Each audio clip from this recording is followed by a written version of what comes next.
It's hard to believe this year marks 17 since this game came out. This, my first Elder Scrolls. It's admittedly taken me a long time to finish making this review, about 3 months, which is ironic considering it's taken me even longer just to replay the game, nearly 14 years. Making this review has involved a series of motivational challenges and a bit of nostalgic euphoria. I think part of me didn't want it to end, to be honest. Not because it's bad or anything, but because it's hard to let go after so long. It feels weird being back and trying to come up with something new or fun to say that you haven't already said or haven't already heard. I worried that I wouldn't have either. But I guess I'll start this where every review should start, at the basics, and just go from there.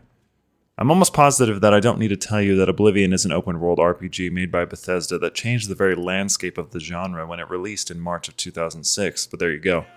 I did it anyway. Oblivion occupies a weird space for me, as I've already mentioned. While it introduced me to the Elder Scrolls world and my extending love for it, after playing both its predecessor and successor, I felt it was the worst of the modern first-person variants, at least until recently.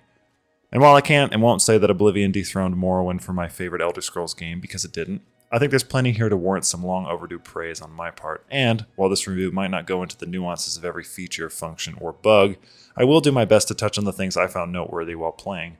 Funny enough, when I started playing this game again, I was doing so for myself. I actually had no intention of making this review, but as it went along, it seemed like I, like many others, was foolishly lulled into making one of these retro reviews people seem so crazy about, me included. Not because I had anything particularly profound to say, but because it seemed like a fun thing to do, and honestly it was. Therefore, I set out a couple months ago with the intent to create a semi-cohesive narrative I would not only feel comfortable but proud to have presented. Did I achieve that? That's doubtful. As I said, I've never made one of these before, and as I sit here and work on it, I'm finding it all too apparent just how difficult these things can be. That said, this is my third attempt to make this video, and I think I got it half right this time at least. I hope you think so too.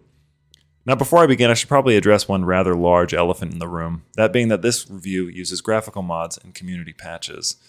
While using patches that probably doesn't give anybody uncomfortable feelings, I know how people feel about reviewing games that aren't 100% original graphically. Therefore, I asked myself prior to making this video, does the inclusion of graphical mods invalidate or compromise the integrity of the review if I'm not playing the game in its purest form? Answer, to some, probably. So what was my solution? Continue anyway, because why not? While this means I won't be talking about the rather atrocious yams come to life that are Oblivion's vanilla character models or the hideously oversaturated colors in Bloomstreak Sky, it does mean your eyes will be spared throughout the duration of this video. Many others have touched on these things before me. I'm sure you don't need more of the same in that regard. In the future, if I do make another of these, I promise I'll be better. Unless you don't care, and in which case I won't, and I'll continue to use graphic mods and community patches in my reviews because they make the game prettier and crash less often. Maybe that makes me a bad reviewer, but I normally do Let's Plays, not reviews, and I'm bad at those too. It's all about balance, you see. Either way, I hope you can look past this and enjoy the video, as I very much enjoyed making it, even if it did take me almost 3 months to finally finish. I was born 87 years ago. For 65 years, I've ruled as Tamriel's emperor.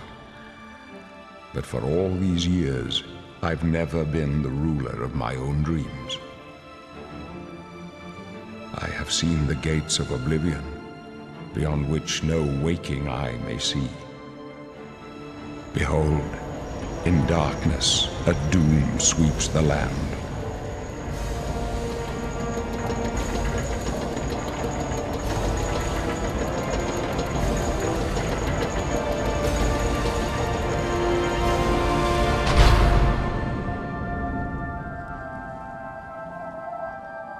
This is the 27th of Last Seed, the year of Akatosh 433.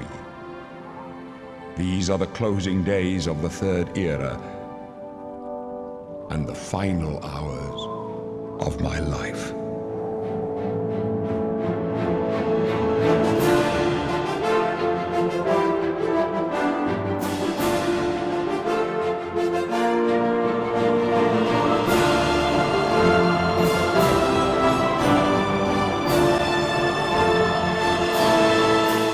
Oblivion, like Daggerfall and Morrowind before it, opens with a cutscene that briefly explains the game's central conflict, introducing you to Cyrodiil, the chief province you will be playing in for this Elder Scrolls game, and setting the stage for your introduction as, a prisoner. Shocking, I know. After you select your race and name your character, you start Oblivion like Morrowind and Skyrim in bondage. This time for life, so says the rude dark elf across the way who also gloats at you depending on your race. Now, we the player know we aren't going to die in prison regardless of what this dude says to us, but instead of being released for some initially obscure reason like in Morrowind, or unintentionally saved by a dragon like in Skyrim, this time you are Deus Ex Machina to freedom by none other than the Emperor himself. Emperor Uriel Septim VII, voiced by the Patrick Stewart, is fleeing the Imperial City with a small entourage of his personal guard, the Blades, after an attack on his sons and heirs. During your initial meeting with the Emperor, he tells you he has fantasized about you and wants you to be his sugar baby through the sewers because he thinks those sweet cheeks can save Tamriel from the jaws of Oblivion. Flattered, you join in the festivities of murdering magic-wielding maniacs while also completing the tutorial. Now, I personally find Oblivion's tutorial intuitive because, unlike in previous Elder Scrolls titles, Oblivion attempts to figure out your class before you select it. As someone who loves CRPGs but often hates the intro character creation, this is probably one of the more welcome features of Oblivion because it feels more organic. Frankly, I've always disliked the idea of making or speccing a character when I have no idea how the game is played. Sure, it works for D&D or RPGs based on tabletop RPG rule sets, but I think this system is a huge reason people get turned off by Morrowind, which I always considered a branch between the old tabletop gaming world and the new, more streamlined RPGs of today. The trouble with Morrowind is it wasn't really D&D enough anymore to justify the skills being introduced the way they were, and why many people misunderstood the combat or how a lot of skills work in general. Oblivion's tutorial, to me, is a rectification, if not in some ways an overcorrection of this error. During the tutorial section, which begins with a rat punching through a brick wall, totally normal, you will be taught the basics of sneaking, magic, and combat, as well as skills like lockpicking, which is now a minigame, and alchemy, which is now mostly the same, but a little less broken than in Morrowind. Speaking of skills, Oblivion has a total of 21 to choose from in level ranging from acrobatics to mysticism and many more. These 21 skills are each governed by one of 8 attributes like strength or willpower, which give bonuses and are themselves leveled in increments when you level up, depending on how much you used the skill associated with that attribute during that leveling cycle. That may sound confusing, but I'll explain a little bit more in a second. Each skill is divided into combat, magic, and stealth arts, aka the 3 modes of play. Likewise, each skill is given a rank from novice to master, with upgrades happening every 25th level by way of perks such as better spell options or new combat moves. Not only major skills cause you to gain actual levels, but all skills give the player the option to level attributes when they do level. Here, let me give an example. Say you're playing an orc warrior whose major skills are blade, armorer, athletics, block, heavy armor, marksman, and restoration. Maybe not a great build, but use it for the example. Say you decided you wanted to level sneak to 100 so you could do the Thieves Guild questline. Not a bad idea, you can even do it AFK with a rubber band if you like. But in this scenario, you won't level up your orc per se, but you can level up agility, sneak's governing skill, when you do level up proper. Now, near the end of the tutorial, players are instructed to select a class or make their own. Each class is comprised of 7 major skills, which we mentioned previously, which will be your means of leveling up through the game. Each major skill of this class will start automatically at level 25 or apprentice, while the rest will start at level 5 or novice, unless it's one of your race's inherent skills, which will have a +5 or +10 added to it. Every race in Elder Scrolls has these inherent skills. For example, a Bosmer or Wood Elf has an automatic +10 to Marksman, meaning that if you selected Marksman as one of your class's major skills as a Bosmer, it would be level 35 to start the game and not level 25. Also, like skills, each race has attributes they are good or bad at, with good attributes starting at 50 and lesser ones starting at 30. For example, if you play as a Altmer or High Elf, you will have high intelligence of 50 but low strength of 30 to start the game. Another one of my favorite parts of Oblivion's tutorial is that it will try to guess a class for you at the end, although you don't have to stay with it. Maybe you were just messing around for a half hour and didn't want to be a bard but intended to play a Spellblade instead. An honest mistake, but I still like this system and I wish they'd have tweaked it rather than go full be any build you want like in Skyrim. Although it would be dishonest for me to say that Oblivion wasn't in many ways the precursor to this do everything in one run system, as there's almost no need to make separate characters outside of maybe the Thieves Guild and Mages Guild, and even those only require minimal magic or a sneaking skill, which you could easily level in a short period of time anyway.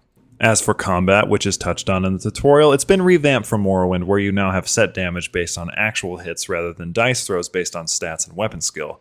Personally, I liked Morrowind's combat and find melee combat in Oblivion only mildly enjoyable because it feels more like I'm slightly slapping someone with my sword or mace rather than doing actual damage to them. Granted, Morrowind wasn't exactly Sekiro, but at least it felt like I was getting stronger as the game progressed. Archery, however, is much improved in Oblivion and actually fun to use should you pursue it. Magic, of course, is fun and overpowered as ever, but whereas in Morrowind it felt like magic was maybe the only real way to play, stealth's improvements in Oblivion make it a much more viable playstyle. There's nothing quite like crouching right past someone in broad daylight only for them to say, "Is someone there?" right before you toss them into the void. It's a lot of fun and breaks up the monotony of Oblivion's otherwise just okay melee systems while creating hilarious moments with the ragdoll system if done properly. It is worth noting that, like in Morrowind, magic will require you to practice it outside of combat scenarios in order to level it effectively. Skills like illusion, mysticism, and alteration, for example, won't level nearly as quickly otherwise, so expect to have some downtime casting charm at your fellow mages guildmates or casting soul trap on conjuration summons for a little while, until you hit whatever sweet spot you're after. Shortly after the tutorial break-off section, which you'll know because it includes a battle with some goblins, you'll be asked to select a star sign by the Emperor. Although I personally feel there's only two viable options, those being the Lady and the Atronach, you do get a few to choose from and roleplay with. Each star sign comes with drawbacks and perks, which are thankfully explained in full, so they don't require much elaboration on my part, but keep in mind, you can't change your mind once you leave the sewers. This isn't like Skyrim where star signs are stones you can find and use at will. Those stones do exist in Oblivion, but are called Doom and Rune stones and offer their own spells and buffs when and if you find them, and I only say if because they don't have map markers. That, and the mod pack I used, makes them almost impossible to see. Now shortly after this conversation with the Emperor, he will inform you that he is about to die and can no longer fund your weekend trips to Anvil with the girls. Instead, he gives you the Amulet of Kings, tells you to find his long-lost bastard son, and you get frozen in place while his throat gets cut. Once you're unfrozen and the fighting is finished, Boris, one of the blades you met previously, comes in and somehow doesn't immediately blame you for the Emperor's death. After explaining the Emperor's last wishes, Boris tells you to seek out his master, Joffrey, at Wayne and Priory, because he may know the whereabouts of this mysterious son. Boris also, for some reason, is the one you select your class at, which I detailed previously. With that, you are given a key to exit the sewers and be on your merry way. This is effectively the end of the tutorial. You do get the option right before you leave the sewers to change any selections you made previously, kind of like in Fallout 3, so it isn't a bad idea to make a hard save at this point when you want to make a new character, unless you happen to enjoy doing the sequence over and over again. For testing purposes, I did this section through about 4 times and found that each time took roughly 30 minutes, even with rushing, so not terribly long, but a little tedious if you've already done it before. It does do a good job of presenting the basic story, but that story introduction to me almost inhibits the main features of a role-playing game, that being that you can be and do whatever you want. While it doesn't go as far as Daggerfall and put a timer on you for not giving the amulet to Joffrey or something, it does give the player this false sense of urgency and makes it feel like you really shouldn't do anything but go to Wayne and Priory right this very second. Now, I'm not personally a big fan of time quests in games, so I'm glad that that wasn't there, which is a big reason I don't love Daggerfall, don't come at me please, even if it is a fun experience most of the time. Half the time I never even do the main quest in these games, so giving me a main quest where I feel like I absolutely shouldn't do anything but that makes it feel like I'm limited as a player, but maybe that's just me. Regardless, you are now free to explore the world as you see fit, which is quite wide and varied thanks to the graphical overhaul mods I mentioned previously that I should probably explain a little bit now. This is Wabbajack's Heartland, a substantial graphical mod pack which touches on nearly all aspects of graphical fidelity and adds some nice ENBs and shaders to the game. As far as gameplay or items are concerned, they are only touched by the unofficial patch, and nothing drastically new otherwise has really been added by the mod pack, at least that I've seen, which aims at a vanilla plus experience rather than an overhaul of the base systems. Most of the new areas look excellent, like the Gold Coast and swamps, although some of the new foliage does occasionally clash with pre-existing environments. While admittedly it wasn't always the most stable mod pack ever, even with my 2080 Ti, I did find the slight lag and pop-in only minorly annoying. There was a weird graphical glitch where my player character's head never appeared on my shadow unless in third person. I didn't figure out why. It's also not that big a deal. But I also had some issues related to Oblivion Reloaded, which is included in the mod pack, particularly the sleeping aspect, which caused a few crashes related to some quests. But I turned that off in the INI and was fine afterwards. And while Heartland might not change the fact that Oblivion only has 19 voice actors for about 950 characters, or that every other dungeon, castle, or alien ruin looks almost exactly the same, it does give this game a much-needed facelift for modern gaming and only cause crashes occasionally. And usually because of the age-old save bugs Oblivion has, and not because of the mods themselves. So if you're looking for a relatively stable and beautiful experience that keeps the spirit of vanilla without some of the jank, well then look no further. With that out of the way, you the player are now free to do as you will in this wide world of Cyrodiil, although it's very likely you'll just swim across the bay and attack this bandit cap here at the Alien Ruin of Vilverin, where you will meet 2 fur armor-clad bandits who are not super happy to see some nerd wandering near their base of operations. Now of course you don't have to do this because if you've played any Elder Scrolls game before, you know you can basically do whatever you want in the world at this point, from murdering whole cities, hunting the wide array of Daedric and natural animals for hides or ingredients, or stealing anything that isn't nailed down. Obviously, these come with certain consequences, but that level of freedom, even if it has declined steadily since Daggerfall, is a huge reason why I personally love these games. However, since I'm a creature of habit, I usually go to Vilverin and explore the area, and because of this, it's also where I usually get my first level up. Now, leveling is done by sleeping, like in Morrowind, where you rest to think about your progress. You also get a little motivational message each time you do this. As I mentioned previously, leveling is achieved via major skill increases, with each level corresponding to 10 major skill increases across any of your 7 major skills. Attributes, which is what you physically upgrade when you level, are leveled by whatever major or minor skill you happen to level associated with them. For example, if you happen to jump a lot, you can expect acrobatics to level, and with it the option to level agility when you rest. You get to level 3 attributes per level. As a side note, skills like acrobatics, sneak, and athletics level organically, so it makes more sense in my opinion to keep these as minor skills rather than bloat your level because you happen to run, sneak, or jump a lot. I say this only because Oblivion has one very notorious feature that its previous and future title did not have, which can make poor leveling a death sentence. That feature being level scaling. Ah yes, that $1 million word, level scaling. To put it as simply as possible, this is a system that makes everything in the world level up as you do. That includes quest rewards, enemies, and items found throughout dungeons. This was Bethesda's way of keeping the game fresh while also eliminating the need to hand-place harder enemies and nicer loot in certain areas like in Morrowind, whose dungeons were flush with higher-level enemies and valuable artifacts from the beginning of the game, which many veteran players, myself included, often exploit to their benefit. In Oblivion, these legendary items, and I'm using air quotes for that word, are mostly random and spawn based on the player's level. While there are Daedric artifacts like in previous games, they are not hidden in the world like in Morrowind and exist only as a reward for quests. In all honesty, I find this system incredibly lazy, although I'm sure it made production much easier. But laziness aside, my personal grievance with the system comes from its lack of logic. Realistically, the players shouldn't stop running into wolves or rats simply because they now hit level 20. It also doesn't make sense for bandits to now have glass or Daedric armor just because you, the player, are a high level. It looks ridiculous, and while I could maybe forgive the Daedric armor as a byproduct of the Oblivion crisis, which we'll touch on soon, I shouldn't have to headcanon a reason why bandits have these incredibly rare and powerful armor sets and weapons. Now, I get that people have harped on this system for over a decade, so I don't imagine you need or want to hear me on my soapbox for long, but I found that if I stopped leveling up my character at level 19, then bandits would peak at Elven and Ebony armor, which made more sense visually. One big caveat to not doing this, though, is that it locks you out of a couple Daedric quests which require you to be level 20. You also won't be able to get the Daedric set yourself if they don't spawn on bandits because of the aforementioned randomized loot. Unlike in Morrowind, where the 2 full Daedric sets are hidden in the world, Oblivion's are hidden in the code. If you do decide to level up beyond 20, just know that the level scaling for the world stops at level 26, which is when liches appear. Like with everything, it's up to your preference when and if you voluntarily stop leveling. Just make sure you are intentional if you make your own class, as poor leveling will make the late game a slog and combat feel like you're fighting with pool noodles.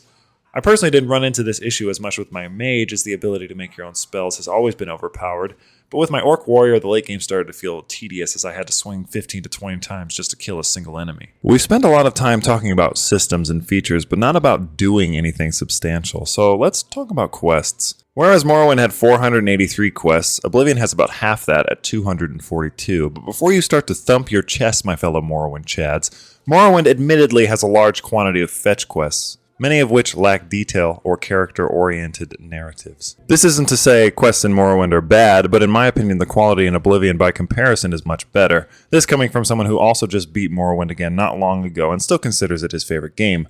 Of course, modders of Morrowind have come a long way since and amended these questing issues with mods like Tamriel Rebuilt or Skyrim Home of the Nords, but Oblivion had those features from release, as it opted for a more personal and character-rich experience. Like in previous titles, most quests are unlocked by talking to people. Sometimes they are hidden behind rumors, which can potentially unlock new dialogue and quest options. Sometimes you'll meet a character only to find a few levels later that they've been kidnapped. Sometimes you'll sleep in an inn on a boat, only to realize it's been robbed and set out to sea. You'll have quests that ask you to rescue a painter from his painting, fulfill an apocalyptic prophecy for a Daedric lord, reunite long-lost twins and help them retake their ancestral home, and rebuild a town after a goblin war, just to name a few, of course. Honestly, it's best to set out and wander the towns in the country, asking people for rumors or simply talking to them as an adventurer would. It's an incredibly immersive and fun system that Oblivion does very, very well. In fact, my main criticism of these story-rich quests, which is a weird thing to even say, is that the world seems to suffer for it. Although the cities are varied and unique, with each feeling like its own distinct area and place of residence, the rest of the world is not.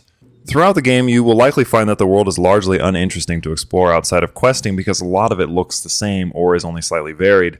Wabbajack Heartland did a lot to amend this for me personally, but even with the different biomes and landscapes, the dungeons and settlements usually aren't worth checking out unless you have a reason to. Unlike in Morrowind with its unique and alien landscapes, unique towns and peoples, and dungeon filled with set loot, or Skyrim with its sprawling mountains, canyons, and hidden places, Oblivion suffers from an overly generic fantasy setting that has never felt quite as grand as the other two to me personally.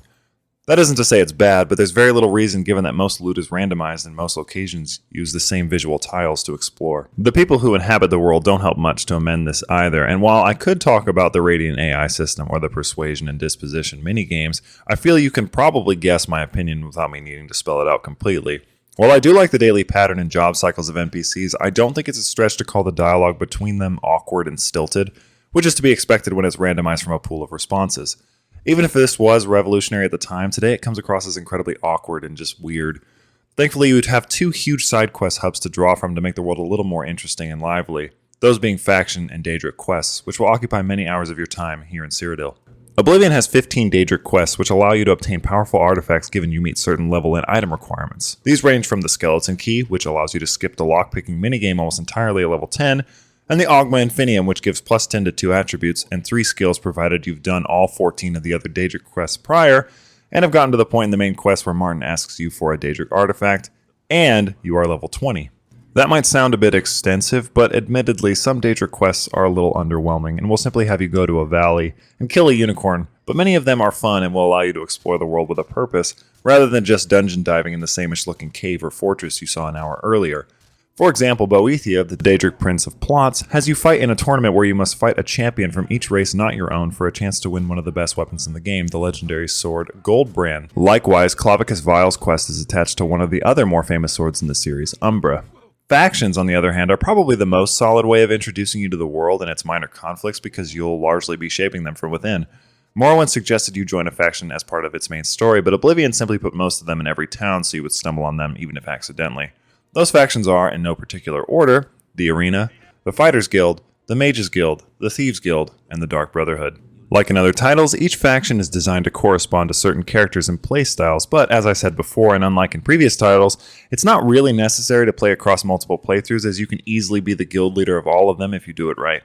Rather than go into full detail with each faction's questline, I'll just say a little about them and put them in order from my least to most favorite. And while I will be spoiling a little of their stories, I do want to leave some things up to you so that if you do decide to play this game, there's a little bit of mystery left. Starting off, we have first, or I guess last, and that would be the Arena. And while I do love it because it was in fact the first faction I ever joined in an Elder Scrolls game, it's fine.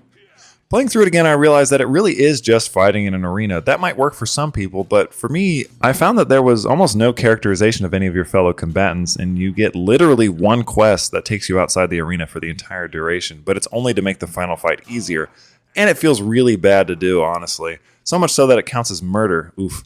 Also, your reward for finishing the arena is the most annoying follower in the entire series, who many have probably plunged off the nearest mountain in hopes of freedom. So yeah, out of the 5, the Arena is easily the worst. It isn't bad, but it doesn't stand up to the other 4, in my opinion. Next we have the Fighters Guild, and while I do love my sword and boards, I think the story should have focused more on the Blackwood Company earlier than it did because I enjoy the idea of a rival faction trying to move in on your turf and take it over. Granted, I do also like the idea of just going out and doing jobs for a while until you're trustworthy enough to worry about internal guild problems, but I felt it took a little too long to get there. I like the ending section of the questline quite a bit, even if it is just murdering a lot of people, but I don't feel it's particularly strong enough to be any higher than this. It's a fighters guild. You fight people. There's also no super memorable characters outside Modron, Orin, or Magleer, and even they're just okay. For what it's worth, I do think this is much better than Skyrim's rendition of a fighting guild, even if I think the companions are overall more aesthetically pleasing. Now, the Mages Guild is a weird one for me because honestly, I feel I could swap it with the Fighters Guild in terms of quality and no one would probably object. However, the benefits of joining and the in-world lore of the guild's conflict, which stems from the banning of necromancy, are really interesting to me and why I put it in the middle of the 5. The basic plot of the Mages Guild doesn't begin until you gain admittance to the Arcane University, which is only possible after doing one recommendation quest for each of the 7 guild halls across Cyrodiil. Some people might find this tedious, but honestly I found them unique enough to where I wasn't overly frustrated or upset to do them. Plus you unlock a few extra quests related to the members of the guild once you complete them. Once you're admitted to the university grounds, you almost immediately begin investigating the growing necromancy problem in the province, which ultimately leads to a showdown with probably the most famous necromancer in Elder Scrolls lore. I won't spoil who that is if you've never played the game, but overall I think the questline plays with the world better and gives more purpose to the guild as opposed to the Arena or the Fighters Guild, which generally feel inconsequential. But honestly, you don't join the Mages Guild for the quest. You do it so you can make your own spells and enchant items and be the most broken, overpowered mage you can. That's what it's all about, really. So for that alone, I think I feel okay leaving it here at number 3. I think overall it's better than the College of Winterhold, again, aside from the atmosphere. But if I'm being real here, to say this or the Fighters Guild were any better content-wise than Morrowind's Fighters or Mages Guild would be dishonest. It isn't until our final two factions that things really get interesting. Firmly in the number 2 spot, we have the Thieves Guild. This has always been one of my favorite quest lines, even if you do play Robin Hood more than you actually steal things. Well, sort of.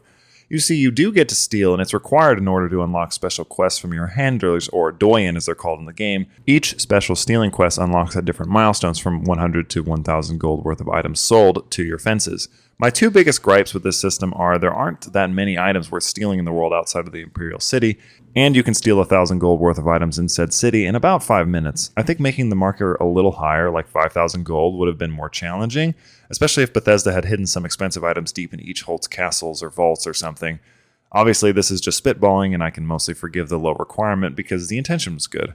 However, there are two other complaints I have for Oblivion itself that I believe are tied to the Thieves Guild, not by its own design, of course, but by Bethesda's. Those being how you get lockpicks and stolen items. Now, the way stolen items work in Oblivion is that you can only sell them to a fence because, for some reason, everyone in this giant world can see the big red handprint in your UI and knows automatically that you're a dirty, stinking criminal. Say you stole something from a cave near Anvil. Well, guards in Leyawen will now automatically know to confiscate that from you because of the said big red handprint. Confused? Yeah, me too. See, the system only makes sense from a game perspective, and has always been one of my biggest complaints.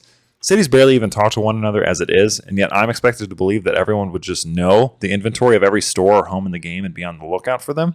I doubt it. Likewise, wouldn't it make sense for other people to sell lockpicks besides the Thieves Guild, since the guild itself says that there are independent thieves running around Cyrodiil? Even if the Thieves Guild doesn't approve of them necessarily, I can't imagine the player not running into a few of them in the world. Sure, you can find lockpicks in caves and bandit caps, but is that ever really enough? Anyway, let's move on. So we have the guild's main questline, which is admittedly all over the place. While for the first half you're doing special theft missions and dealing with an Imperial Guard captain who despises the Thieves Guild, you spend the last few quests helping its mysterious leader, the Grey Fox, lift a curse because... I don't know, because you do. I found it kind of disjointed, but maybe that's just me. The quests themselves, however, are why I, and I think a lot of people I'd imagine, enjoy the faction. The stress of sneaking around a patrolled castle or the thrill of taking a literal Elder Scroll is what Oblivion is all about, and why I like the faction so much. Now, if I had to compare the Thieves Guild's story to the Mages Guild, I'd probably say the Mages Guild was better, but the Thieves Guild's quest gameplay is far superior, and why I feel comfortable leaving it here at number 2. I wondered as I was writing this if it was cliche to say that the Dark Brotherhood was my number 1, because it easily is. This could be the only faction in the game, and it would still be better than any faction Bethesda has made since. They have yet to recreate quests that are as consistently fun and unique, from recreating Agatha Christie's And Then There Were None, to dropping a taxidermied head onto an unsuspecting homeowner. Nor have they since made a guild character as interesting and memorable as Lucien LeChance. Playing this again, I was actually shocked that I remembered almost every single one of these quests, but then again, it has some of the most memorable moments in the series and events that hit hard even after all this time. It's actually such a good questline that I personally had to stop myself from finishing it all in one sitting, and I ended up playing it twice because it's just that fun. Now, I don't usually roleplay as somebody who's evil, but I always come back to this one. I had a feeling even before I started playing again that this would end up being my number 1, and I don't want to spoil too much of it because I really do think it's worth playing. So yeah, it's fantastic, no surprises. Hail Sithis! Now that we covered them, I guess we should just talk about my feelings overall, and I have to say I quite like Oblivion's factions, although I find the reduction from Morrowind's 18 to Oblivion's 5 is pretty disappointing to say the least. But before we finish, as an aside, I really miss having skill requirements for rank like in Morrowind, or even getting perks for those ranks like in Daggerfall. Rank, while a cool menu in your UI, doesn't really mean anything in Oblivion, and in the case of the Mages Guild, is basically handed out after every quest, which feels a bit superfluous and only there to incentivize the player to keep moving forward. But overall, I like the factions, and I think they're pretty good. Honestly, I think they're much better than Skyrim's, and I think they're a bit more story-rich than Morrowind's. Speaking of story, you remember that thing that we should have been doing this whole time? Yeah, let's talk about that again briefly. You find out shortly after meeting Joffrey and saving the Emperor's son, Martin, voiced by the Sean Bean, that a group known as the Mythic Dawn is attempting to bring the Daedric Prince of Change and Destruction, Mehrunes Dagon, into Tamriel to harken a new age. You, a fresh member of the Blades, are tasked with infiltrating and recovering the now stolen Amulet of Kings, and figuring out a way to stop the Oblivion Crisis from destroying the world with the help of Boris, the Blade you met in the sewer, Martin, the Emperor's former bastard son, and Joffrey, the born-again leader of the Blades. If this good versus evil plot sounds a little like Lord of the Rings, well, you wouldn't be too far off, as the game's Oblivion realm takes some pretty heavy and deliberate inspiration from Peter Jackson's vision of Mordor. Speaking of Oblivion, I guess we have to talk about Oblivion Gates, and they're kind of bad. And unfortunately, the main story gimmick of this Elder Scrolls game. Each of the 3 modern titles has one. With Morrowind, it was the 6th house infecting people throughout the world. With Skyrim, it was the dragons. And with Oblivion, it was, well, this. Oblivion Gates probably could have been cool, but instead ended up being pretty tedious and uninteresting. Probably because they never stop spawning until you beat the main quest, have no real impact on the world, and only offer like 5 variants. Now, if somebody told me these were precursors to Radiant quests, I'd probably believe them. Granted, Oblivion isn't exactly known for its riveting dungeons anyway, as I've already mentioned, so I guess the Oblivion Gates get a small pass for visuals, even if there's only one goal each time you go in, which is to reach the sigil stone at the top of the tower and close the gate. While these stones do offer a chance to enchant weapons and items and are honestly a good way of earning quick upgrades if you save scum, it is only a small positive to something that gets pretty boring by basically the 3rd time you do it, which is unfortunate because one of the main quest's side objectives is to go to each city and close a gate, which is probably my least favorite quest in any Elder Scrolls game to date. But honestly, for all the complaints I could make against the Oblivion Gates themselves, I actually quite like Oblivion's main story, primarily because of characters like Joffrey, Martin, and Boris, who are each unique and add enough flavor to feel like actual companions rather than quest hubs. That and the fact they can die by the end of the main quest, meaning you could live in a post-Oblivion Crisis world without them. Although the story does boil down to a very basic good versus evil plot with some pretty heavy devil versus god imagery between Akatosh and Mehrunes Dagon, I don't think it's any worse than Skyrim's main quest and has a really solid antagonist in Mankar Cameron, voiced by the Terrence Stamp, because nothing he says makes any sense and it's fun listening to his insane ramblings in subsequent playthroughs. I would go further into the main quest in this review, but on the off chance you've come here and have never played the game, I'd like to leave a little bit to mystery so that you decide to now go and play it. It's not the most original thing ever, but it's a lot of fun, and I'd hate to deprive anyone who not only got this far into the video, but in life who hasn't yet experienced this game's highs and lows. But now that the factions and main quests are over and done, you're probably wondering what to do now. I mean, you could explore the world, but with all the quests out of the way, what are you really going to do? Well, thankfully, Bethesda paved the way for what we now know today as downloadable content and created 2 very solid DLC expansions for you to play, those being Knights of the Nine and The Shivering Isles.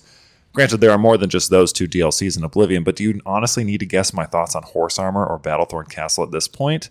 I don't think so. I mean, sure, some of the smaller DLCs aren't too bad, like Horse Armor, and the Mehrunes Razor quest, which is a fun dungeon, but not really worth talking about beyond that.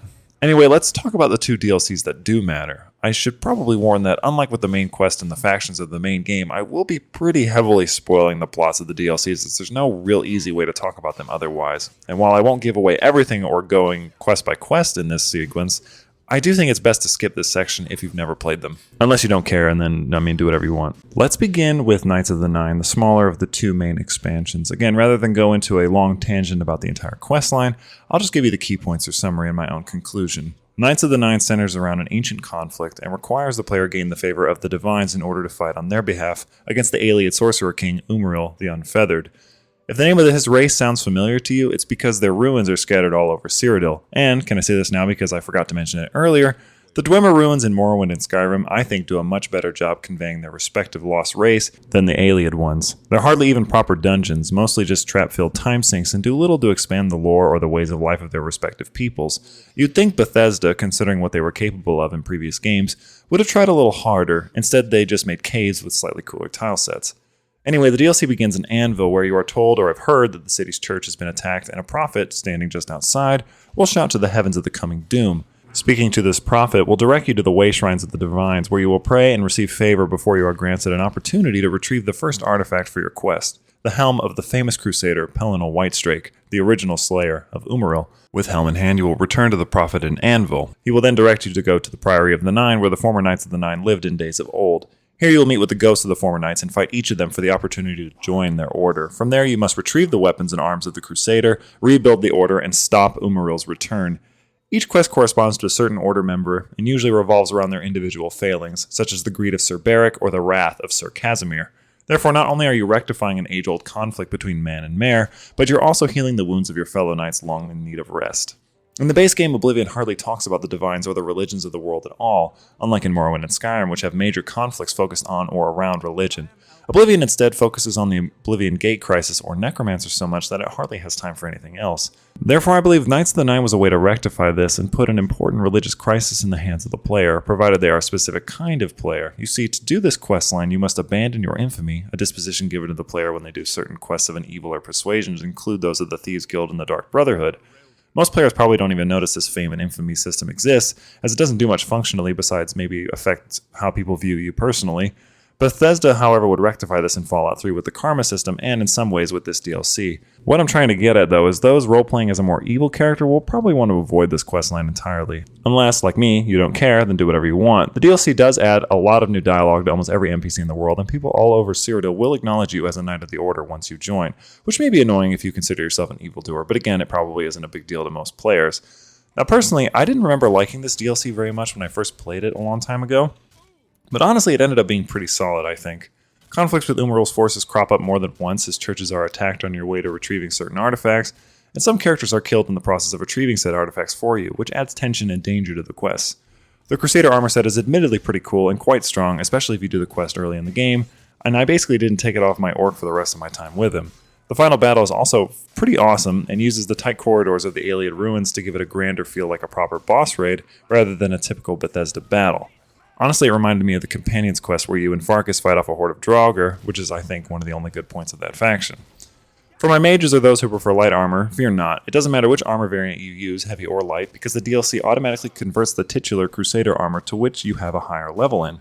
Speaking of specifics, let's briefly touch on what the DLC adds specifically to the game world.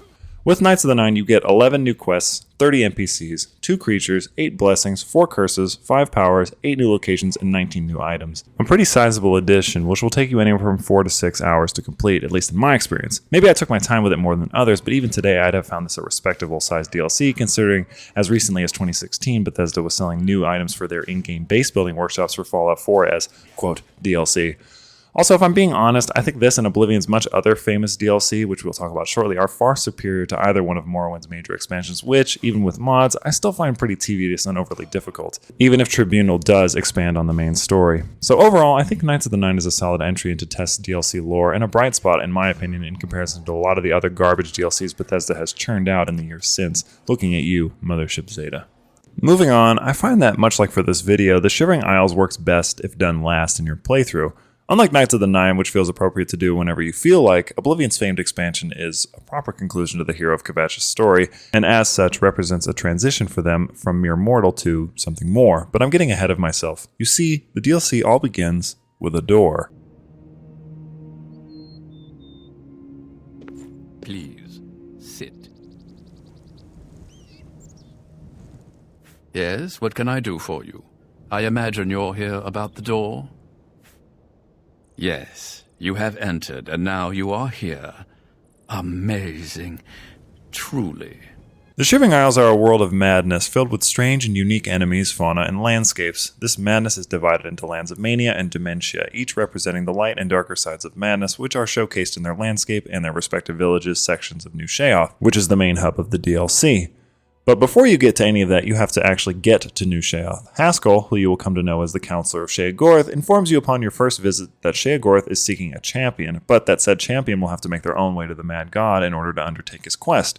Sounds easy enough until he tells you of the Gatekeeper, a hulking Frankensteinian mass of flesh and rage, who guards the gates of madness forever, and in whose flesh the keys to said gate are sewn. When you arrive at the only settlement in the entry region, Passwall, you will find a small group of buildings and people huddled just beneath the gates, each hoping in their own way to one day get inside. Just above, at the gate itself, a group of adventurers are presently attempting to slay the Gatekeeper, only to realize he is too powerful as they are one by one cut down. You can avoid this fate by talking to a local hunter, J-Red Iceveins, who believes that the only way to kill the Gatekeeper is with its bones, which there happen to be an ample amount of in the nearby Gardens of Flesh and Bone. Here, you will find a dead gatekeeper whose corpse rots under an open sky. All you need to do now is pick the very easy lock and get to them. With the bones in hand, all you have to do is wait a few hours for Iceveins to make some arrows, and then take on the gatekeeper for yourself. The fight isn't terribly difficult, as you're probably around level 15 to 25 by the time you do the DLC anyway, so once the gatekeeper is dead, Haskell will return to tell you to proceed to New Sheoth with the keys you found on the gatekeeper's body. He will also explain to you how the two regions, Mania and Dementia, different people in appearance. This will be more obvious once you cross between the gates. Now you are given a choice between the Mania and the Madness Gate, and it doesn't really matter which one you pick. You should note that whichever door you go through will grant you one greater power spell, which I personally never used, but those being the Blessing of Mania, giving a Frenzy spell, or the Blessing of Dementia, giving a Demoralize spell. Upon entering the gate, you will probably notice that you aren't anywhere near New Sheoth. I believe this was intentional, as it seemed Bethesda wished for you to explore the world and see its weird and varied inhabitants before stepping into the big city. It also takes quite some time to get to the city, if you take your time, as the path leading to it is long and full of things to see and explore. Personally, I found myself dungeon diving and gathering Amber and Madness ore for a while, but if you're a new player, you may be wondering what these are and what they're for. Each of these items are crafting materials used to create their respective armor sets, with Madness armor being a heavy set and Amber armor being a light set. You can make these items once you arrive in New Sheoth, specifically in Bliss at the Missing Pauldron for Armor items, and Cutter's Weapons and Crucible for Madness items. Both armor sets are among the best in their class, and vary in purity based on the player's level, from impure all the way to perfect at level 23.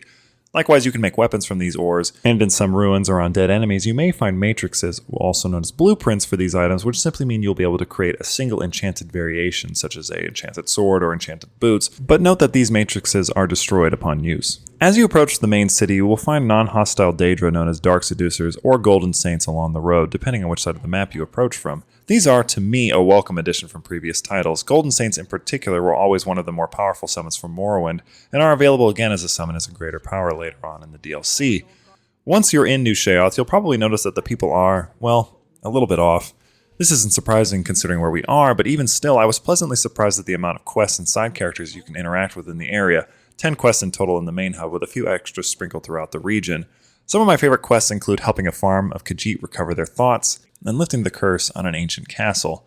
The world of the Shivering Isles, as I've mentioned many times now, is split in two, but in reflection of its master, Sheogorath, who you will meet and interact with throughout the DLC. You see, the central conflict of the DLC revolves around an event known as the Grey March, which happens at the end of every age. This is when the Prince of Order, Jiggalag, comes to destroy the Shivering Isles, which the Prince of Madness, Sheogorath, must then rebuild. Sheogorath wishes to break this cycle with the help of you, his champion, by defeating Jiggalag. Sheogorath will tell you this himself once you assist him, and Haskell, his well-dressed Daedra assistant, who you've met a few times already, will fill you in on some more details as you progress through the questline, as you will be able to summon him for help if you get lost. But the basic crux of the plot is this: Jiggalag and Sheogorath are one being. Cursed long ago by the other Daedric princes because they feared Jiggalag's absolute order and power, they turned Jiggalag into Sheogorath to spite him, but on the condition that Jiggalag could return once an age and destroy his other half's realm. While the reason for this is never fully rationalized, I believe it's likely due to Jiggalag's sheer power needing to be let out, a venting period, so to speak, after 1,000 years of intense pressure. Naturally, Sheogorath is anxious for your help, and along the way you will, among other things, repair a trap for adventurers, assist the Duke of Mania and the Duchess of Dementia, and take one of their places, rebuild a gatekeeper, help rescue the Golden Saints or Dark Seducers, craft a new staff for Sheogorath, and do battle with the Prince of Order and take the mantle of Sheogorath for yourself. And honestly, it's a fantastic journey, and one of the best condensed storylines Bethesda has made to date.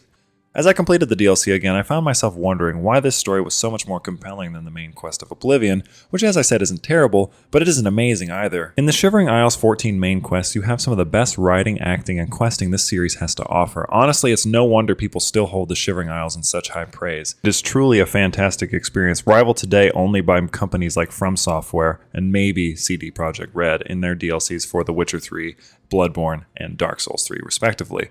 Still, Shivering Isles, like Knights of the Nine, is fantastic and adds a ton, and I mean a ton, of new stuff to Oblivion. To be specific though, let's briefly go over what it adds now. You get 35 quests, over 100 new NPCs, 25 creatures, 20 spells, 24 greater powers, 2 lesser powers, 5 abilities, 5 blessings, 56 new locations, and literally heaps of new items, including weapons, armor sets, rings, and so on. This DLC now can take you anywhere from 20 to 40 hours to complete, and in my opinion, did everything right that Oblivion's main game seemed to stumble on. The dungeons each feel unique and varied, and the treasures therein worth the risk. The characters themselves are likewise varied and have their own unique personalities. Their subsequent quests feel richer because of this. The landscape is strange and alien and unique, which was to me Bethesda's nod to Morrowind, something they did again in Skyrim's Dragonborn DLC. Seems they can't quite shake off that nostalgia, eh? With all this in mind, yes, believe the hype. This is one fantastic DLC, one of the finest ever made in fact. It was probably my favorite part of this entire review process. Nothing quite compares to interacting with the magnificently voiced Sheogorath or helping him take down his age-old other half. The world is so unique and fun to explore that I was actually sad to put it down as the sun set over my new realm. This is truly gaming at its finest. Well, we did it. We finally made it to the end. After dozens of hours, several hundred quests, and untold adventures, we have made it to this review's conclusion. How do we feel? Bittersweet, I think, is how I feel. While I'm glad to be finishing this script and finally recording this video, it's hard for me to admit this, but I don't really want to let it go. I miss this world tremendously, and for all the criticisms I could have against it, there are few games like it. I doubt there will be many games like it in the years to come either. Something about Oblivion still feels special, important even. A game that itself spawned other RPGs with taglines like The Oblivion Killer really puts into perspective how monolithic this game was in its time. In many respects, it did indeed set the stage for the dumbing down of future RPG mechanics in the more action-focused Skyrim, but the roots of Morrowind and Daggerfall still sprout up here and there to give Oblivion a firm enough stance to be a proper RPG, in my opinion. This also, to me, represents the last good era of Bethesda, as I personally find both Skyrim and Fallout 4 increasingly disappointing as the years go by. Don't even get me started on Fallout 76. After 10,000 words, I feel I can safely say that I've said what I wanted to say. Does that make sense? Maybe not, but I'm the Mad God now. I don't have to make sense if I don't want to. This video has taught me a lot, more than I could have ever imagined, from editing tricks to voice recording long scripts to just figuring out how to write something of this scope. I don't know if I said everything I should have, but even if I never did another of these, I would consider this a wonderfully enriching experience. But for now, let's just say farewell to Cyrodiil and the peoples of Oblivion. Though they may sleep while the game rests on my hard drive, I know now that I don't need to wait another 14 years to go on an adventure like this. It's just a click away. And my, what a time that will be. This has been a review of The Elder Scrolls IV: Oblivion. I'm Olaf, and I'll see you in the next one.